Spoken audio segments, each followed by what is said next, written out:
जीवन का सत्य। जियो तो हर पल ऐसे जियो जैसे ही आखिरी हो।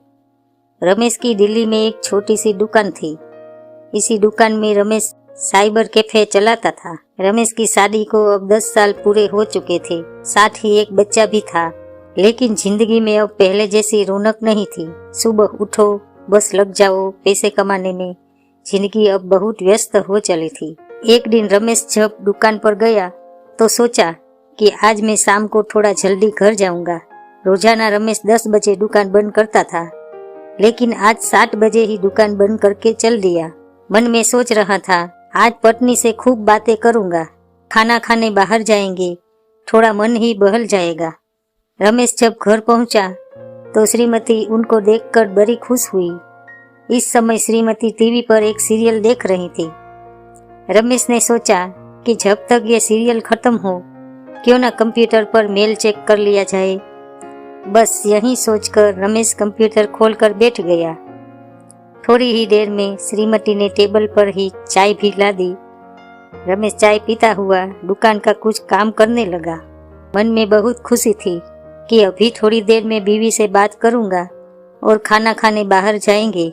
टेबल पर काम करते करते समय का पता ही नहीं चला और 8 से 11 बज गए। श्रीमती ने सोचा कि पतिदेव भूखे होंगे तो टेबल पर ही खाना भी लगा दिया। रमेश ने जब घड़ी में बजते देखा तो सोचा, चलो खाना खा लेते हैं, फिर थोड़ी देर नीचे पार्क में घूमने चलेंगे। खाना खाते रहे। इसी बीच एक मजेदार सीरियल आने लगा। बस रमेश थोड़ी देर सीरियल देखने लगा और सीरियल में ऐसा खोया कि वहीं सोफे पर ही सो गया।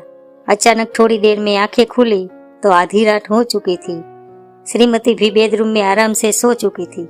मन में बहुत ज्यादा अफसोस हुआ कि मैं क्या सोच के आया था कि आज गपशप करेंगे और खाना खाने बाहर चलेंगे, लेकिन समय ही नहीं मिला। दोस्तों, हमारी भागदौड़ भरी जिंदगी भी कुछ ऐसी ही हो चुकी है। हम सुबह उठते हैं और बस लग जाते हैं जिंदगी की भागदौड़ में। थोड़े पैसे कमाने हैं, भविष्य को बेहतर बनाना है, वो भविष्य जो कभी आता ही नहीं है। हम आज भी वर्तमान में जी रहे हैं और कल भी वर्तमान में ही जिएंगे। केवल यही समय हमारे पास है जिसमें हम अपनी जिंदगी के बेहतर बना सकते हैं।